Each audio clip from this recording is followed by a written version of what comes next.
question. How many of you, this is your first Right the Ship conversation? You're just joining us, Right the Ship. Cool, some new ones are jumping on board. Okay. Right the Ship is the title of our conversation about love, sex, and dating. So how many of you are here in February for the very first time? Because we talk about this every February. Okay, cool. All right, so let me set this conversation up for those who are taking notes. The title of this month's conversation is Right the Ship. Here's why. Because every ship, a boat, has ups, downs, and waves it has to go through, okay? So there are going to be seasons where you're dating or even with friendships, you're doing great with your friends and it's going well and they're liking all your posts. And then there's another wave coming where you're going down the bottom like, I have no one that likes me and we broke up and now I don't know what it is. Like, who am I? What am I? And you're so upset about it. So there's like ebbs and flows. There's highs and lows when it comes to every relationship. This includes dating. This includes friendships. This includes your parents, like you and your parents' relationship. So we want to help you. And the reason that we do this conversation is because if I had to guess, your relationships are one of the most important things in your lives. Like, despite what happens, you could get an A on the test, but if the person you're wanting to date says something mean to you or you break up or whatever, then that just ruins your day. Everything else could go perfectly, but if that happens, then it kind of like leaves you distraught. So with that in mind, we want to talk about one of the things that's most important to you, okay? So in this conversation, we're going to give you some helpful tips for dating. So when that time comes, maybe you're not allowed to date right now, we'll give you some tips for when that day comes, but we're here to help you. And at the end of this conversation, it's probably going to be either February 23rd or the following, that following weekend, the first week in March, that we want you to bring questions, and we're going to answer all your questions. Anything you want to know about love, sex, dating, what the Bible says about this, what God said about this, okay? So bring your questions. Go ahead and commit it to memory, write it down somewhere so you can make sure that you write it down on February 23rd or that first Wednesday in March. And the reason I say that is because typically I try to plan for a short message on sex for the last week of the month. And it goes longer, and then we run out of time for your questions, okay? So sometimes it rolls over to the next week, just like our last conversation did. But all that said, are you ready for this trip? Yeah. All right, let's begin. Write this down. This is a quote I like to do every February, and this works for relationships or just making decisions in your life, okay? And it goes like this. Your past will sneak into your present and affect your future. That is by Pastor Andy Stanley down in Alpharetta, Georgia, North Point Community Church. Love this. But your past will sink into your present and start affecting your future. And we're going to apply it to relationships, but this happens for anything in your life. So, for example, maybe you've heard this before. If you don't study tonight for the test tomorrow, in your present you didn't study. So, right, your past. So, on Thursday when you're sitting in class, your past today, like you didn't study. So you are not prepared and you failed the test, that means this weekend you ain't going anywhere. Your parents are going to have you grounded, right? So your past very much sneaks into your present and starts affecting your future. And the same is true for how you date right now. The habits you're building and forming right now, okay? So another thing I want you to write down, and then we're going to get really jumping into this message, is this. Before you get married, make sure you do premarital counseling. Before you get married, do premarital counseling, okay? Find someone that does like what I do, a pastor, maybe at whatever church you're at. If we do a wedding for you here at CrossPointe, we require premarital counseling, and we're going to sit down with you and help you and your future spouse talk about some things that maybe you've just overlooked and help you not just have expectations going in, because here's what we do know. You can't just make a promise and throw a party and expect things to go smoothly. That's a wedding, right? We don't want you to just prepare and plan all year for a wedding, a party where you make a promise that you intend to keep, but then somewhere down the line, something starts to shift and now it's not what you thought, and you didn't prepare for marriage. You were just prepared for the party. So we want to make sure that we help you for the marriage, right? So with that, I do need a volunteer. I'm going to ask for someone on this side. Awesome. Come on. Well, you're already on stage, Elijah. Go ahead. So come on up. Let's give her a big round of applause. Don't fall. Awesome, cool. All right, this is going to be your workstation, okay? And I'm going to get my phone out, and I'm going to give you the instructions here in a second. So what I'm going to ask you to do is, and tell everyone your name just for those who don't know. Hey, there you go. What we want you to do is I'm going to put 30 seconds on my clock, okay? And you have 30 seconds to construct like a building of some kind using these popsicle sticks. Now, we helped you out. We got some felt here for grip, and we got some giant, we got some giant popsicle sticks there, okay? So anything that comes to your mind or your heart, okay? So build a structure. It needs to stand. It's like you're building a house, okay? So build a house. You ready? No, not yet. Well, 30 seconds, okay? On your mark, get set, go. I'm believing in you. Let's cheer her on like, Haley. Yeah. Woo! Hey, yeah, 15 seconds, halfway there. Hey. Yeah, oh, okay, I see what you're doing with the gravity though. Okay, 5 seconds. 4, 3, 2, 1. All right, okay, let's see what we got here. Okay, we don't even need the wolf to come by and huff and puff. It just never got, hey, can we give Haley a big hand? She tried. So now I'm going to put myself on the clock, okay? I've got 30 seconds to build a home, okay? Are we ready? Somebody put me on the clock. You got it? Okay, here we go. 3, 2, 1. And time. Yeah. What was my time? Okay. Haley, I'm not trying to brag, but like, what's up? Like, what went wrong? So now here's what Haley's thinking, and here's what you're thinking. Josh, that's not fair. If I had more time, and if I had better resources, I could have built that kind of house. So here's my question to you, squad. If that's true, if more time and better resources would have helped you build a better house, then why would you do anything different when it comes to building your future house with your dating? Why would you piddle around with some popsicle sticks and I just want something right now and this is all I could afford right now? I don't know about a mortgage and a down payment, Josh, but I do know that, but he kind of cute though. I know that, right? So as leaders, right, our last conversation, we said that you're all leaders. As leaders, we don't want you going into school, and we just want you to go past this mode of thinking. Let the followers think this. You don't think this. Stop going to school saying, I think you're cute. I think I'm kind of cute. We should be cute together. That's not what we want to do. Like, your squad, right? Your leaders. So here's the point. Don't just do what's quick and what's now to satisfy you. Because here's what you should know. Happiness isn't about finding the right person. Happiness is about becoming the right person. So you can't just go around to your school and say, you know what, in my first period class, he's the cute one, so I'm gonna sit next to him. But third period, like he is the linebacker on the football team, so I'm gonna sit next to him, right? That's not what it's about, okay? So in this conversation, as we go week by week, we're going to look at different elements to consider when it comes to dating. But it starts with you. Write this down. You have to be a strong you before you can ever become a strong us. You have to be a strong, so say it to yourself. Don't say it out loud, but actually, let's say it out loud, right? Let's say this out loud.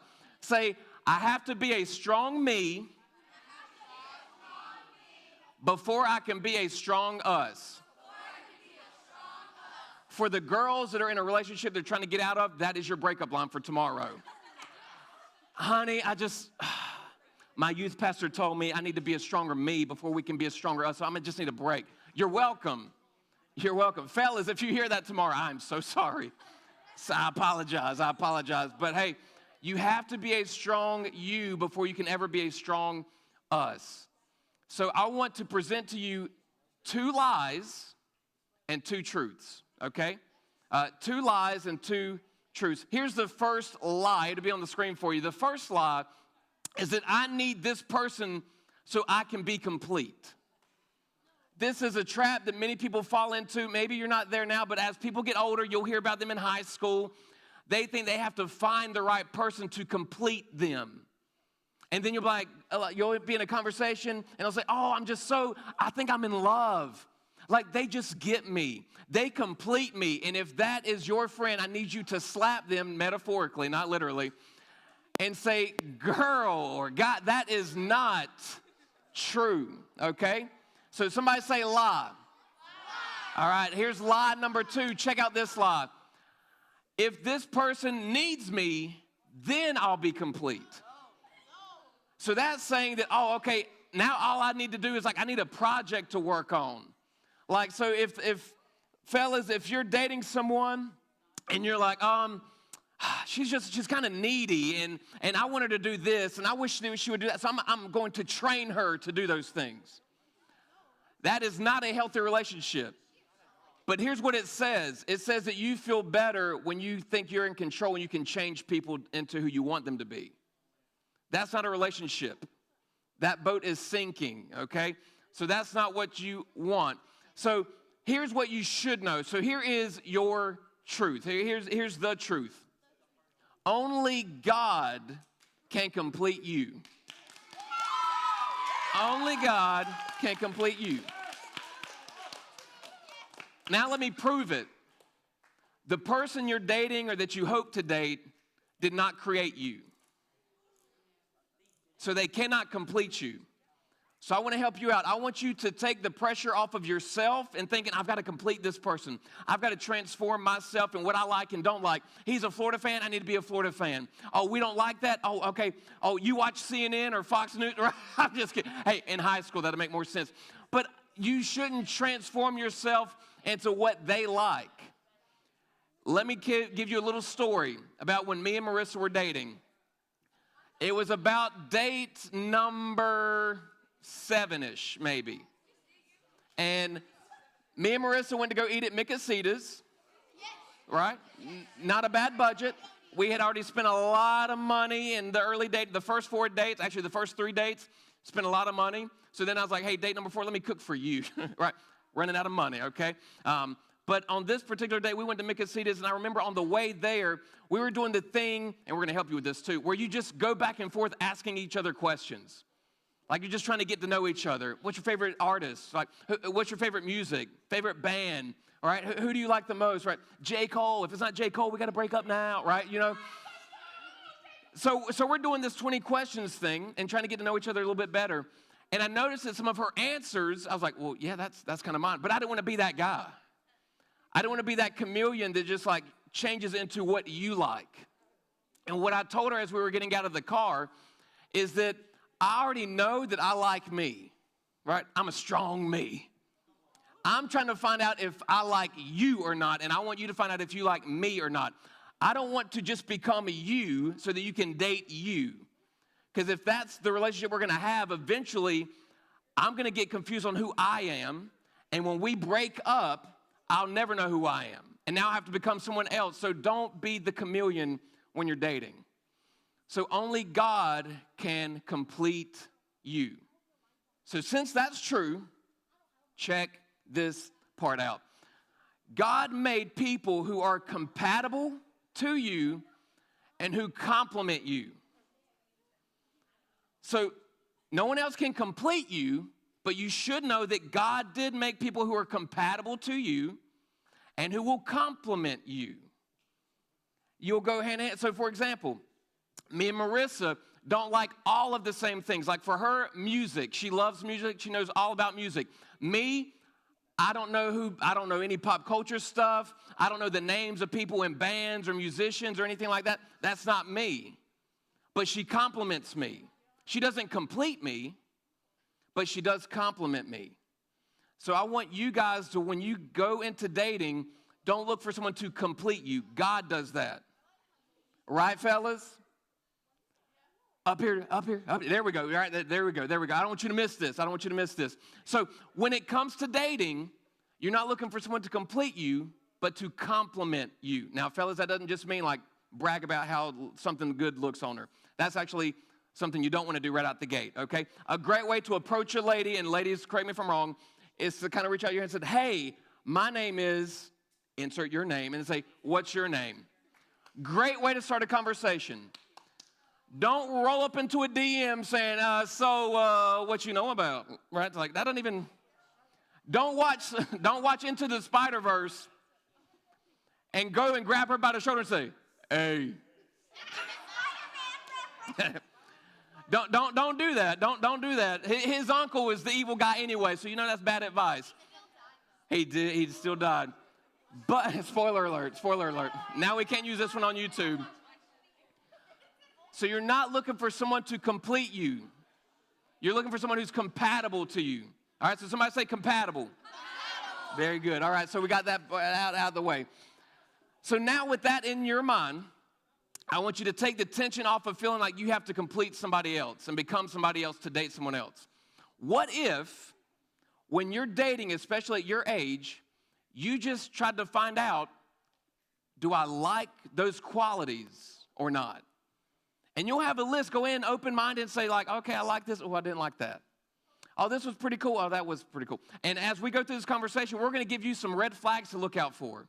So for example, if he disrespects his parents, ladies, don't ever try to rephrase that and say, oh, he just one of them bad boys. I must like me a bad boy. Like, I'm going to try to, no. Because here's what you need to know. If he's disrespecting mom and dad who love him the most and provide everything for him, you best believe that sometime down the road, he will be disrespecting you. So fellas, you might want to start changing the language of how you talk to mom and dad just a little bit, okay? Okay, cool. And we've got more of those coming, so stay with us, especially when we get into bridging the gender gap and we talk about like psychographics and personality stuff. Hang with us. Ladies, we're going to let you know why it just seems like boys aren't that interesting right now. Fellas, we're going to help you understand how to talk, like when you say something, why it doesn't like quite translate. Sometimes you try to make a joke and they're like, wow, that was very offensive. You're like, no, I didn't mean it that way. Now you got to explain your joke. We're going to help you, all right? So come back and see us. That's about week four, okay? So now with that all in the air, I have to cite my sources as we come to a close, okay? So we're going to land this plane, and we want to help you build your dream home. But what you have to realize is you're building your dream home right now. So in a conversation that we're going to pick up here in Matthew chapter 19, Jesus has asked a question about divorce. Now, if your home has been through divorce or you're going through that now and tension is high and everything, we're going to talk more about that later in this conversation, okay? Not tonight, but come back with us. But please understand, this is not for you to take information we talk about here, go back home and sit your parents down and with a notepad say, okay, mom, dad, I just need to share some information with you. Dad, you are not supposed to complete mom. Mom, you're not supposed to, don't go home and give therapy, okay? This is just for you to hang on to, okay? And we'll give you some more information, but please don't try to go home and be a therapist to your parents. That's not your role, cool? All right, so let's look at this conversation. So Jesus, Matthew chapter 19, in this conversation, it'll be on the screen for you, but if you brought a Bible, go ahead and turn there. But it said that some Pharisees came to him to test him. They just wanted to try to trap Jesus and get him confused and to say something that he would regret. They asked him, is it lawful for a man to divorce his wife for any and every reason? Is it okay for any point, for any reason, to simply say, you know what, I don't want to be married to you anymore, bye? Because a big issue is in their culture that this was probably perhaps if the wife did not work, this was her income, right? And then by their laws, she couldn't just go out and get into another relationship because of how the Jewish law was written. So back then, Moses gave this law that said, okay, you need to write a certificate saying, hey, we're ending this marriage, it's a divorce. All right, so that's where that all started. So they're saying, hey, is it lawful? Because Moses had this law for us. So they ask him about divorce, and here's how Jesus responds. Next verse. Jesus says, haven't you read that at the beginning, the Creator made them male and female? And for this reason, a man will leave his father and mother and be united to his wife. And the two will, somebody say become one flesh. Notice that it did not say the two halves will become one whole. It did not say that the wife will complete the husband or the husband will complete the wife. That's not what it said. It said that they will become one. Meaning that whenever one makes a decision, it impacts the other. That's what that means. So, for example, if you're dating right now or in the near future, while you're dating, here's what happens. You get to see that person for about maybe 3 hours for that day.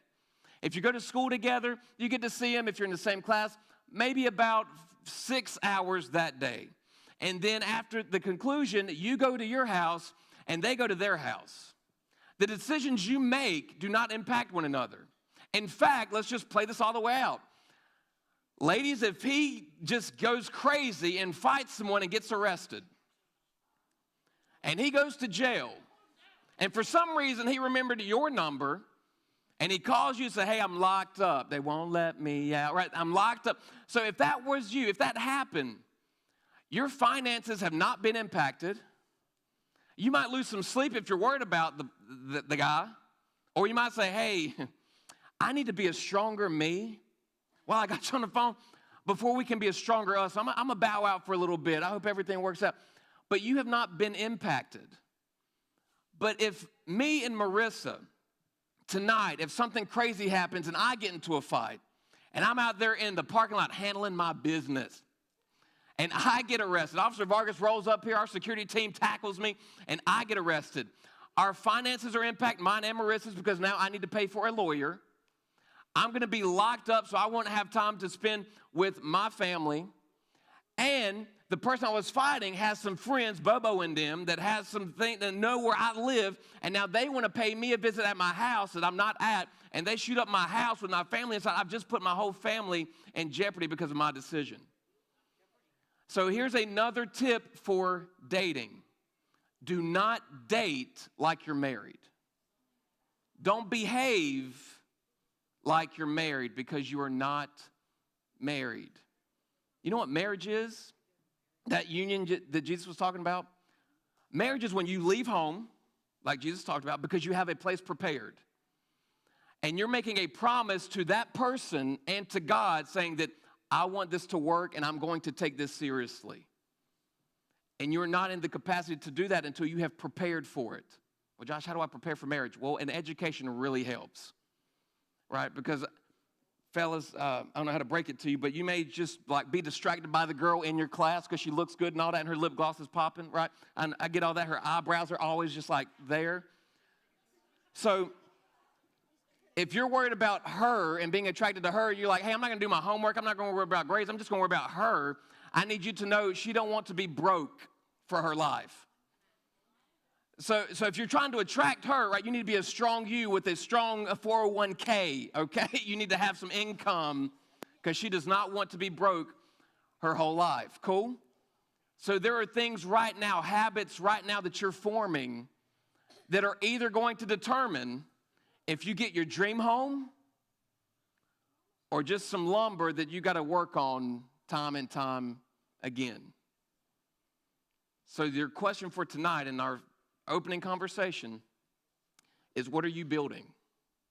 Or in Jesus' words, what are you becoming? You should be growing into something, but the decisions you make right now, whenever he asks you to send the picture and you decide either yes or no, you're deciding right now. Oh, we're going to talk about it. This is squad. We're going to talk about it. If you're going to decide right now that, you know what, I know I'm dating someone, but I'm going to just, we ain't married, so I'm going to just go ahead and do my own thing because we had this hangout and she kind of cute us. So I'm going to just let, you are setting a habit that the commitment in a relationship just isn't something you're going to take seriously. So that I'm just letting you know, you're building habits right now. If you're going to let sex drive you now, Josh, it's just a website. I mean, I'm not hurting anybody. No. You're deciding if it's going to be a dream home you're building or if you want to visit the porn site and go ahead and put things in your path that you couldn't say no to. And now when you try to go to make that promise for forever, you already have a habit that, you know what, I couldn't control my sex drive back then. I couldn't control it for you, who I want to be married to for forever. So what makes you think you're going to be able to control your sex drive when your spouse is out on a work trip? Because you never have had a history of being able to control it. So don't think that, oh, well, I don't have to control it now. No. It's easier to control it now. It's just more costly when you can't control it later. So we want to talk about, what are you building? So as we come to a close, kind of a last thing we want to leave you with, because we do want to help you through this process. So if you're going to date, whenever that time comes, maybe you don't have permission right now, here's what you should do while you're dating. Just a couple of these, and we'll add to this list as we go through this conversation. So if you want to write these down or watch it on YouTube a little bit later or tomorrow, that's fine. But check this out. How should I date, Josh? If you're going to say all this stuff about my dream home or some makeshift home, how should I date? Here's how you should date. First off, you should honor God, because he completes you. And if he's your Lord, you're supposed to honor what he says, right? So you should honor God in how and what you do with your body and what you do in your relationships. Because here's what Jesus' point was when he answered their question about divorce. To sum up what Jesus said, he said, take it seriously. Because he would go on to say that you should divorce, that's because your hearts were hard that he let you get away with divorce. You're not supposed to do it that way. That's just something Moses did because y'all were wanting to break up with whoever you married. But I'm telling you that no one should separate what God has brought together. So take it seriously, is what he was saying. So you should honor God. Second thing you should do is obey your parents. When they say, no, don't date right now, you should obey that. You should respect that. And if you're trying to pursue someone and that's what their parents said, you should respect that. And not to pick on you guys again, but ladies, if he's not going to respect what your parents say, you don't want him anyway. Don't even pursue that. Ladies, if he's not willing to have a conversation with your parents before dating, then he's not taking it seriously anyway. So there are some things right now, some habits you're forming where you might begin a relationship because whatever. So all of your relationships are just going to be whatever. And you're stepping further and further away from the dream home you could have. So, last thing, honor the person you're dating and honor yourself. Set some parameters, some guardrails like, hey, I'm not going to do this. Hey, we're not going to have sex. We're not going to get physical like that. That's just something. I'm not going to send you pictures. Don't ask for them. And if he does, like, hey, you broke one of the rules. It must not be serious for you like it is for me. We're on different paths. I got to be a strong me before we can be a strong us. So I'm going to just take a break, right? And lastly, take dating seriously. And like I said earlier, don't behave like you're married. So with that in mind, let me pray for us. Hey, thank you so much for watching this message at CrossPointe Church and our youth group. If you want to receive Christ as your personal Savior, we're so excited for you making that decision, but perhaps you want to know more about what that means and, of course, what's next. So please go to the description, check out those links, and find out more information. And, of course, reach out and we can schedule your baptism whenever you're ready. But thank you again for watching. Have a great rest of your week, and we love you guys.